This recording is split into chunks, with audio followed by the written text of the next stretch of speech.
Hello, and welcome to Even the Dog Has ADHD. I'm Diana, and apples don't fall far from trees, and there's never just one. I want to really give a really warm welcome to Donna today, who's been really patient with my technical problems. I actually deleted the studio, but we've got it back.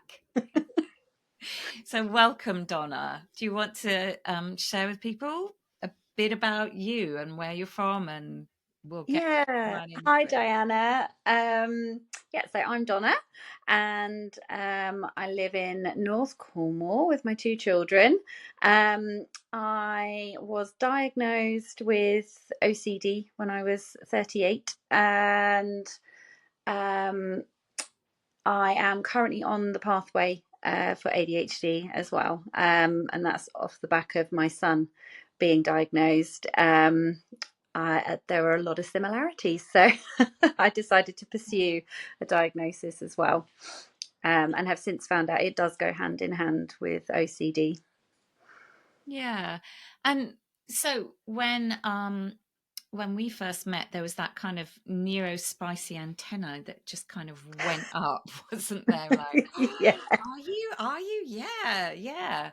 And when we were kind of chatting as we were getting to know each other a little bit, um, we kind of started going down that pathway where before exploring your ADHD, there were things going on for you around another condition, OCD. So, shall we maybe go down there and what that looked like for you when Yeah, of you, course. yeah. Um, so so I've had OCD since I was about 6 years old. Didn't know that I had OCD then. I've gone through all of my childhood, teens, and a big chunk of my adult life with OCD, living with the condition. So I had my official diagnosis when I was 38, and it, it, although it made a lot of sense and it did kind of give me a sense of like I wasn't going mad, because at times OCD can make you feel like you are completely insane, and your brain can be a really, really scary place. I think for me, over the last few years, since reaching out for help, and getting the right help as well, because there are a lot of clinicians and things that will offer different strategies and treatment, but it's not necessarily the right way to go. OCD can be very misunderstood. And so, since all of that, my brain is now not a scary place to be. But yeah, it has been over my lifetime so far. So now I just feel like I'm really getting to understand myself and being able to live a much happier and fulfilled life. So, you shared a little bit about you got the right help. What did that Mhm. right help look like for you? So I tried like different therapies and things, and I'd had CBT with my sort of regular therapist, which is great. CBT does play a part in treatment for OCD, but it doesn't get to the core of it. So I went to a centre. It's a private centre. I was in a fortunate enough position to be able to fund that. So I went to a centre for a week's intensive group therapy treatment. So there were other OCD sufferers there. And actually, it is a specific centre for OCD treatment. Mm. That is what they treat. And it changed my life. It absolutely transformed my life. It's been really hard work, and there has been a lot of tears. And it's been really, really difficult at times and challenging. But I'm 20 months out the other side now. And for anyone who suffers with OCD or can relate to it, I haven't had any compulsions or rituals or done any, acted out on any in 20 months. Yeah. And and the kind of OCD, because you said previously, you've shared that there's different kinds of OCD, and it was really new to me that what you were talking about. I think it was something around safety. That's how Yeah. it looks for you. Yeah, so OCD can present in people differently. There are very many different subtypes. For example, there's harm OCD, where someone who suffers with that may feel that they would harm an individual. There is paedophilia. There is contamination, which is where a lot of people get confused with OCD and think it's all about cleanliness, tidiness. Um, it's not. Contamination OCD can be absolutely excruciating, and I met a gentleman on the course who suffered with that, and it was heartbreaking watching him. Yeah, the list goes on. There's so many different subtypes. So but everyone with OCD has a core value. So the treatment is the same, no matter what subtype of OCD you have. But mine is predominantly to keep my family safe. And from 6 years old, I used to have horrendous intrusive thoughts that I would, my whole family would be dead when I would get home. So my anxiety was sky high from such a young age, and I felt that I had to do all of these rituals and compulsions in order to keep my family alive, and that stuck. Yeah, and I would do rituals and compulsions every single day and did from the age of 6. And then that just morphed as I got older, and I had my own children. That morphed, and so the intrusive thoughts I would get, they would be my children would be dead. The thing with the brain, as we were explained in the clinic, your brain can't tell the difference between thoughts and reality. So my body every day, my mind every day was in fight or flight because my mind was telling me that's what was going to happen, and I would visualize that. So you're living that trauma every day. And I think when you were talking about what some of that looked like was the intense planning of routes and not being able to be in touch with family and all of that. It Mm. was, oh, what was the name of it? It was the ERP therapy. Yeah. That was their strategy to Yes. support you. Yeah. Which, Um, yeah, go on. I didn't mean to. Yeah, so it's the exposure therapy that basically challenges the OCD, but it does put the sufferer in a very, very vulnerable situation. But by doing that, this is where you're rewiring the neurons in your brain, so the neural pathways. This is where neuroplasticity comes in, which is just amazing, and you're basically then rewiring those neural pathways. So OCD will only latch on if there's like a doubt there. So you have to face your biggest fears.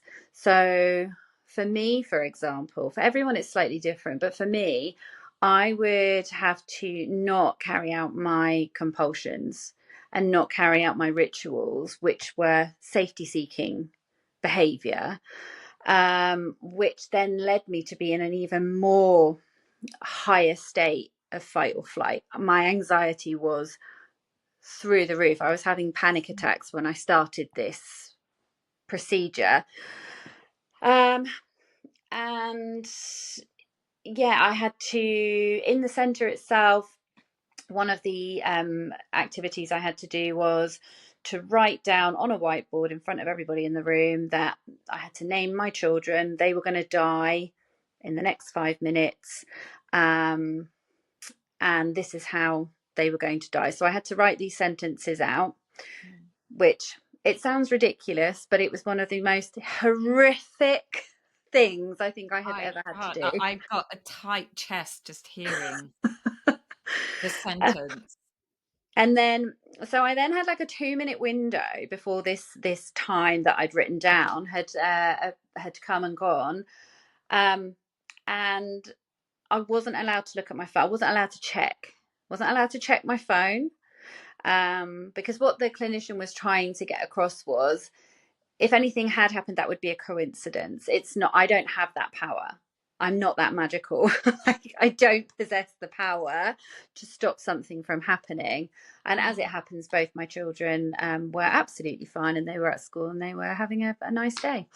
But at the time, because I had written that, and then because I wasn't checking and I was not allowed, I was in a room full of people, I had to literally sit on my hands, and I sat there sobbing. It was horrific.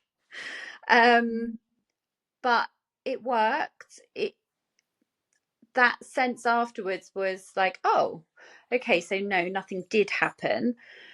And then that drove me forwards to stopping my normal rituals and compulsions. It was a work in progress. And the first couple of weeks when I returned from the centre, there were days where I could be found like literally sobbing on the floor because it felt so hard. All I wanted to do was to make myself feel safe. So to not do these safety seeking compulsions and rituals was, I think, the hardest thing I've ever had to overcome. It, Yeah. yeah, it goes against everything, like down to the core. It was really, really hard. But what I'm hearing are going through all of that 20 months later, that seems, it kind of broke.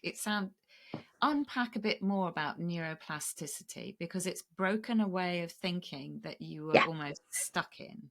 yeah, yeah. And So if I got diagnosed, so I went, where are we now? So 20 months ago, I'd been doing these compulsions and rituals for 36 years of my life, 35 years, something like that. My maths is not my strong point. Anyway. and It's then in 1 week, that changed the pathway. I broke it. The urge was there, that and even now sometimes it will crop up, because OCD doesn't go away, so it's something you live with. It is a condition you live with. OCD can't be cured, however you can manage it, and this is what I'm doing now. I'm managing it. But with the neural pathways, and this was just such a massive breakthrough in neuroscience, is that the neural pathways can be rewired. And so it is all about showing the brain a different pattern, a different pathway. So it's totally possible, but you do have to it's about being committed to it and really leaning into that feeling of discomfort, because the more uncomfortable it feels, you're going the right way. And I remember someone explaining that to me and just going, but why would you do that? But then they explained, you can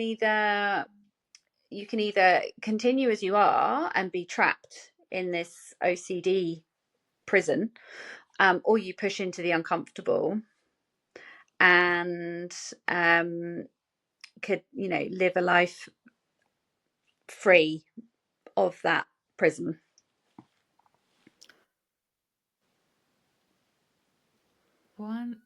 It looks like it's something's happened to the recording just now, so we might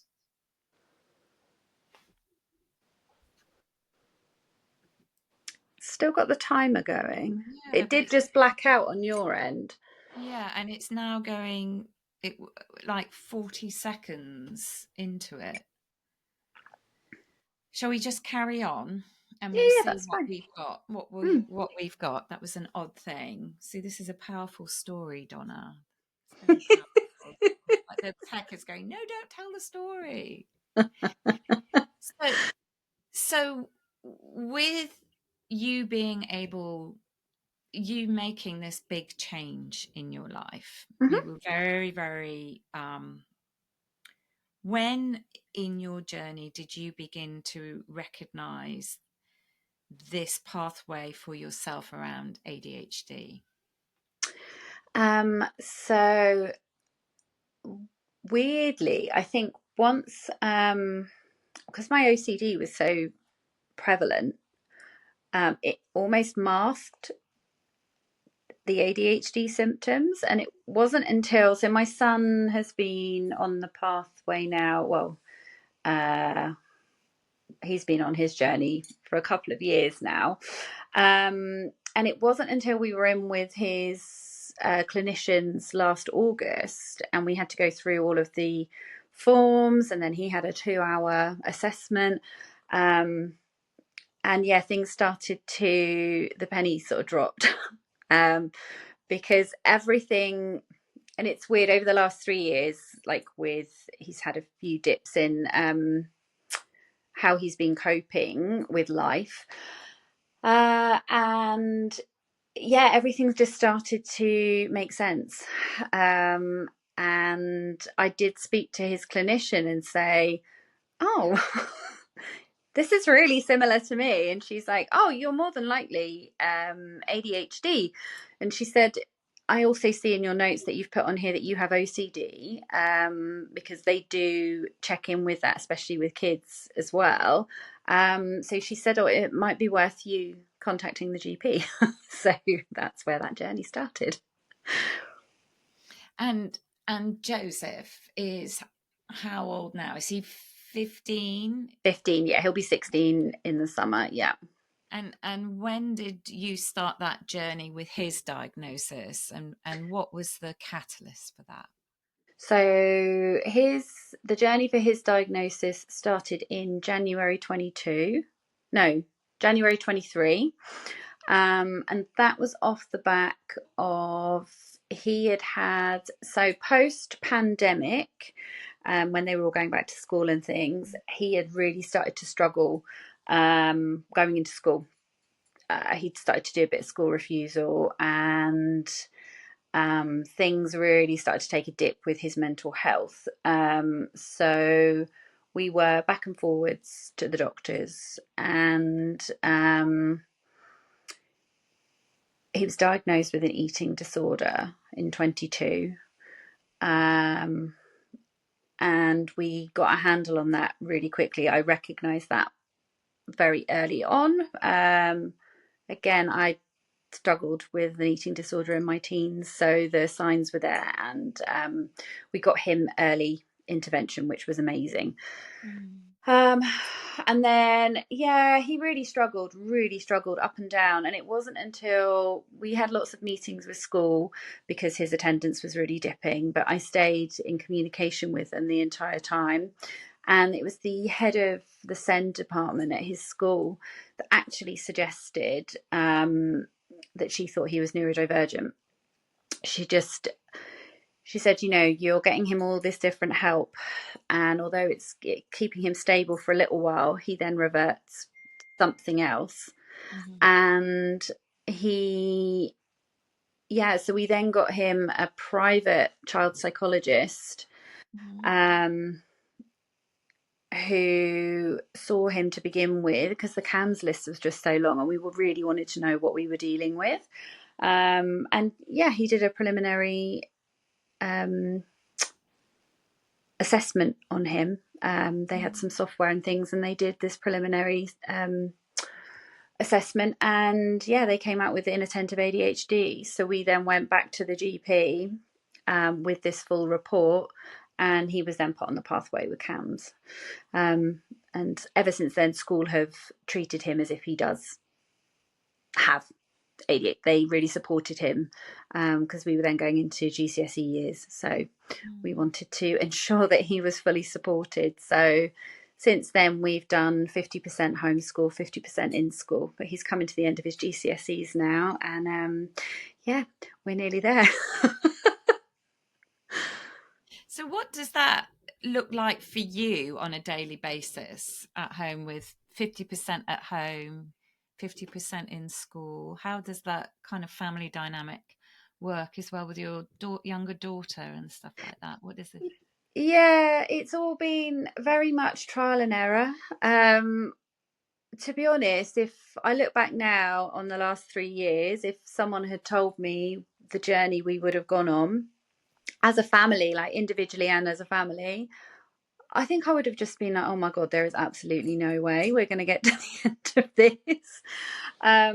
But we've just muddled through. We have had coaching with a friend of mine who's a therapist in London. She specializes in neurodivergence. So she did do some coaching with us around all our own individual needs, because we do all have our own quirks. We all have our own ways that we work. And what works for one of us doesn't for the other. So I've been very fortunate. I work part-time, and then I'm also studying. So I've managed to support Joe with doing the homeschooling. By having that time at home, I've just been in a very fortunate position that I've been able to do that. Some days it's worked really well, and other days it hasn't. We generally get on very, very well, but we are also very similar. So we do have times where we both have our own coping strategies, and it's a case of, right, we just need time out. And other days where we work very harmoniously together. But yeah, it's been up and down, and it's been a process. But I think our relationship has grown stronger. We're really close. And yeah, I mean, we've had discussions about things I never would have discussed with my parents at his age, and I just hope, my children can always come to me with anything. And yeah, and Amelie, Joseph's younger sister, she's very patient. She is very tolerant of everything that goes on in our house, because Joe has taken center stage due to, he has had some real complex issues, and so she's been incredibly understanding. But I would say the key to all of that has been our open communication. We've communicated really well, even when it's been hard. And what made you seek out the coaching for you guys as opposed to counselling or family therapy or? Yeah, so we'd had counselling and therapy. Joe found that all, which was great for when he was struggling with mental health things, and especially like the eating disorder, that all came into play. That was all very, very helpful.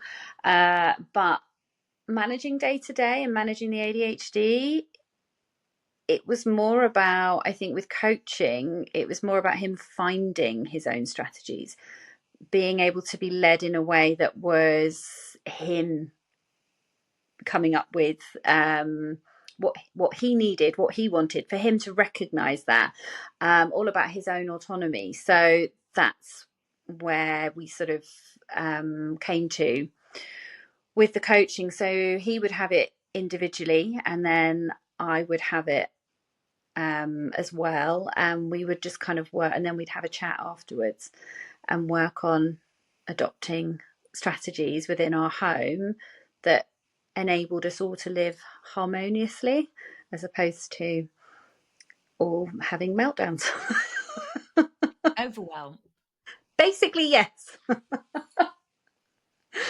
Did Amelie go to any sessions? Because she's quite young. How, or? Yeah, no, she didn't. But I've got a really close relationship with her, so we would just sort of have chats about things. And again, I would ask her opinion, and if there's anything she needed. Yeah, and then I would also relay all of this information to the children's dad, because we don't live we're separated. So because again, we do work as a team with this. Everything that happens here happens when they go with their dad as well. And so on that journey for you, when you were addressing the OCD and you ended up seeking out that week away, Yeah. what was it like for you when you first came back? How did that change the family dynamic? in terms of, because it was after that, wasn't it? Am I right that Joseph, you then Yeah, started recognizing that's right. he Yeah. needed support, and it was, yeah. Yeah, that was in November 22 that I went and had that treatment. And so yeah, Joe's diagnosis journey started in the January, February 23. So yeah, it was about 2, 3 months after. It was hard. I'm not even going to sugarcoat it. It was an absolute freaking nightmare, actually. I came back, I was dealing with a lot of emotions that I hadn't ever felt before, because I had been doing the rituals and compulsions to stop anything else coming up. It then led me to needing a lot more talking therapy. There was a lot of things that I hadn't dealt with from childhood and my teenage years. There were a lot of things happening in Joseph's life that were mirroring when I was that age that really hadn't ever been dealt with. So it brought up a lot. It was hard. It was really hard. And I think, again, I explained to the children, none of what's happening with me at the moment is anything to do with you. It's no one's fault. This is what this is. They knew when I went away to the centre what it was for. Again, I've been very open with them, age appropriately, but very open with how it affects me and how it affected me on a daily basis. They're both such empathetic children. They're wonderful, and they're both so supportive. Again, I didn't want to put them in a position where they felt they needed to look after me, because that's my responsibility, for myself to look after me. I didn't want to parentify them in any way.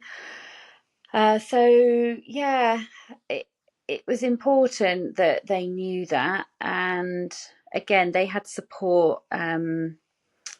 Joseph's support at school knew what was happening, and their dad also knew what was happening, and yeah, they did have a support network in place. So yeah.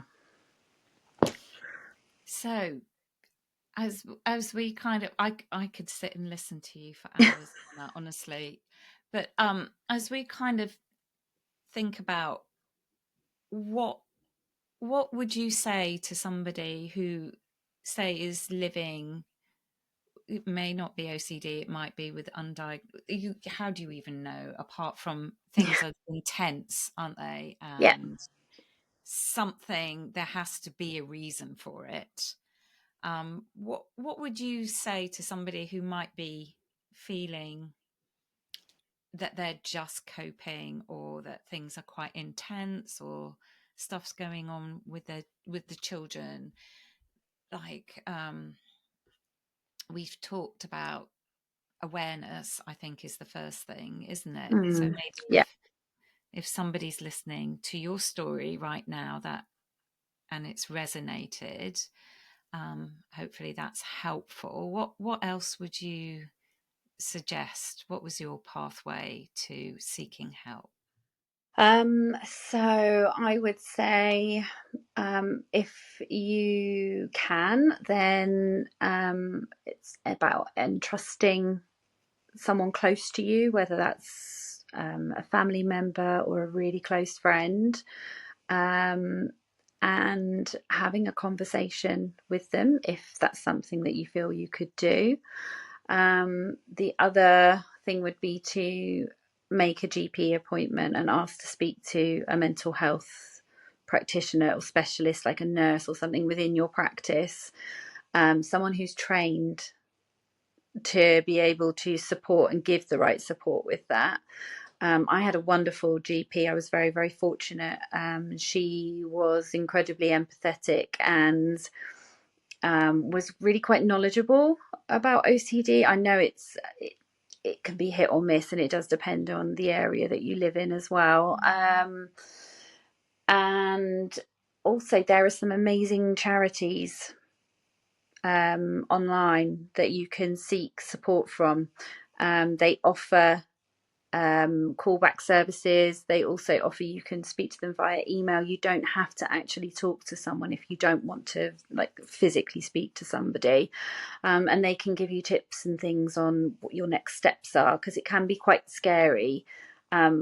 Also, just to note that, say if it was something like OCD, it can get louder the more you're trying to help yourself, because OCD thrives on shame. It thrives on secrecy, and it will get louder and louder if you are trying to help yourself. So again, when I'm talking about leaning into the discomfort, that's one of the things, is just going, okay, yeah, that is going to feel more uncomfortable if I'm talking about it. But the more you do, the less volume it will have eventually. But definitely, yeah, seek help. And so many people are understanding. I've been very fortunate to have a lot of compassionate and empathetic individuals in my life. And in actual fact, I don't know what, well, I say I don't know why I kept it to myself for such a long time, for those reasons I've just given, actually. So, I know that something else, when we met, that you said that, like, ongoing, you don't just kind of go, okay, I've got this diagnosis, I've got coping strategies in place for OCD, I'm exploring ADHD. The journey doesn't stop, does it? No, With like learning, no. like like and children are always growing and changing. Um, and I think something I do remember you saying when we chatted about you coming on the podcasts, you love podcasts, you Love absorb podcasts. Yeah.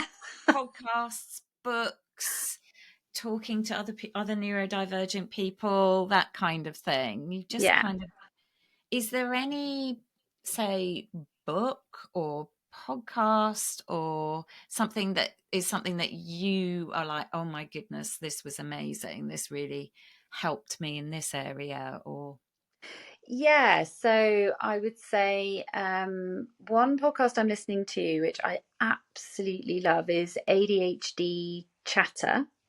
yeah, yeah, Have yeah. you, yeah, I've heard it, but I've seen him talk. Yeah. oh, he's amazing. Alex Partridge. He's such an amazing advocate for the ADHD community. I mean, he does talks all over the world, and he's a recovering alcoholic. As you know, I think with neurodivergence, the chances of being an addict are like super high.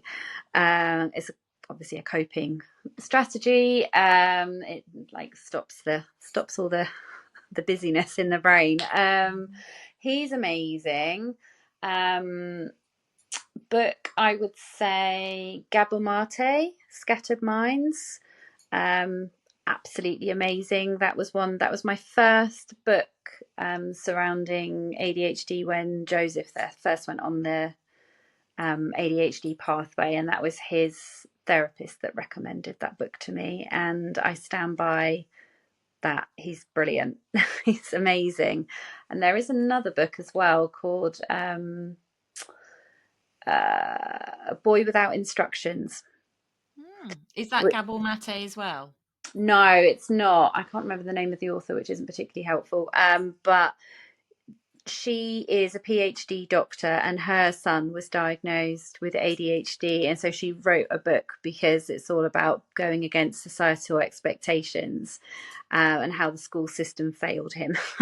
And it was, again, it's very relatable if you are a parent of a neurodivergent child in the modern day.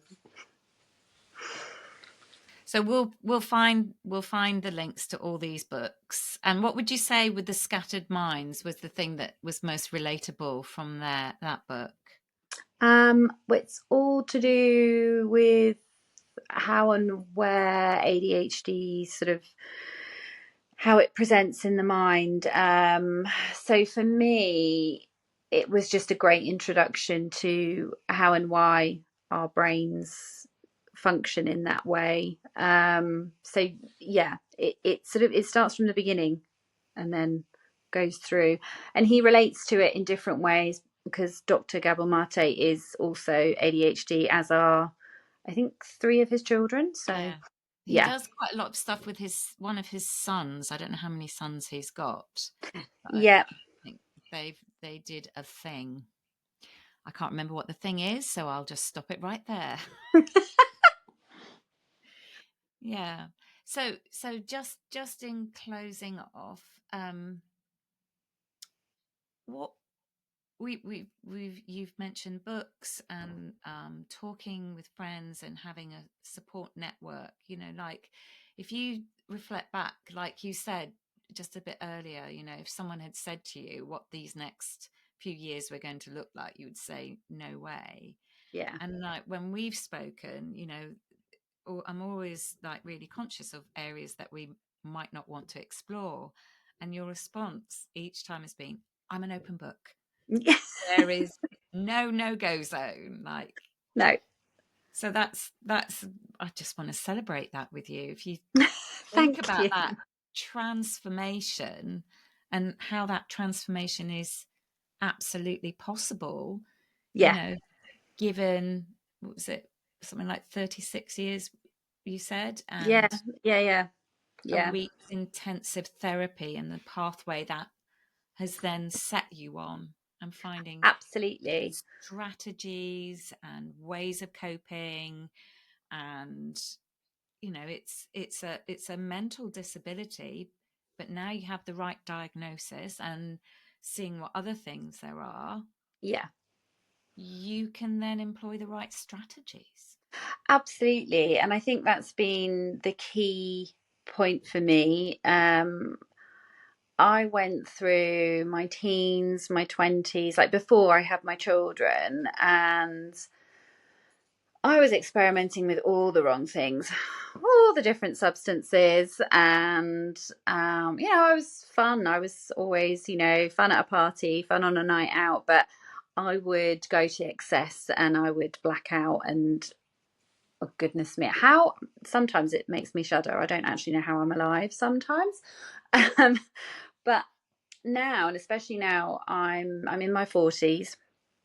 Um, and I did think to myself, I'm the only person that's going to make these changes. That, you could be told things, but ultimately you have to be the one to make the changes. So I do take medication for my OCD, and that's been a massive game changer. Not that meds are for everybody, but there's no stigma and no shame with taking medication.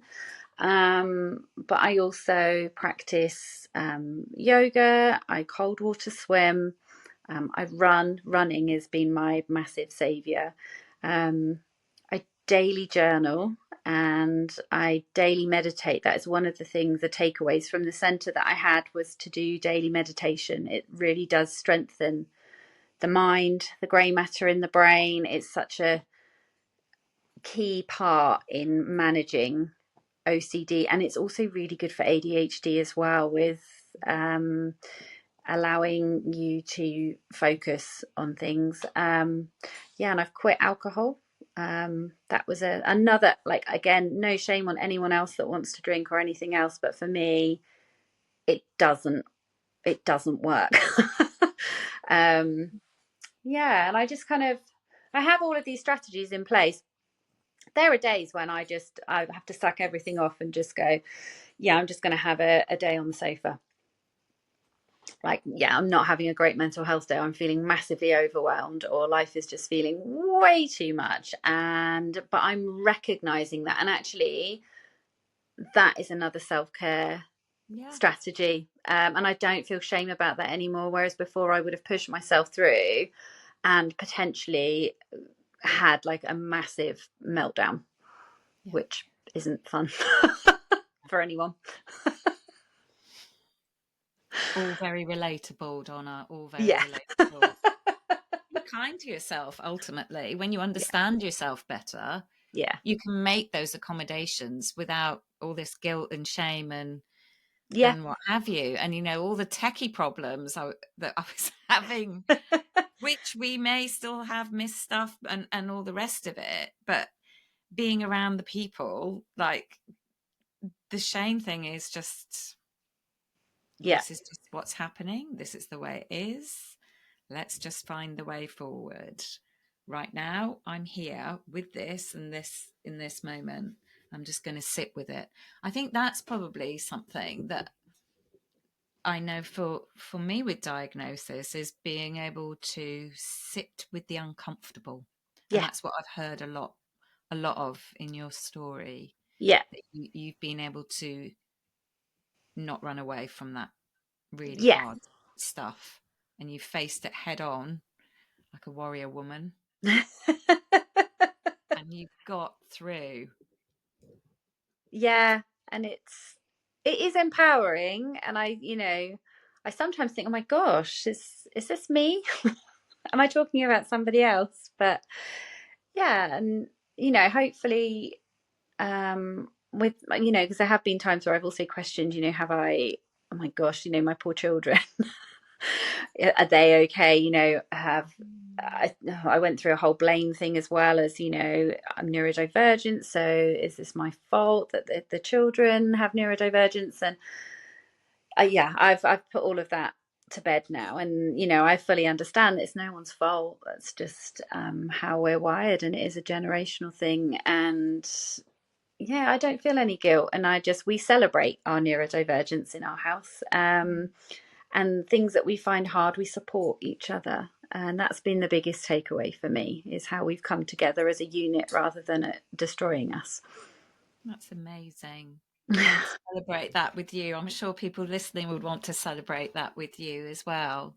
So there Thank is you. hope, even like, especially when they're so small and young, and you're at the beginning of that parenting journey and you don't know what that landscape looks like. Yeah, And what's meant to feel hard or not feel hard. It's what's come popped in my brain is kind of like, there's period pain and then there's endometriosis. Like, yeah, what's just normal parenting overwhelm, and what's the bigger story, what's really going yeah, on.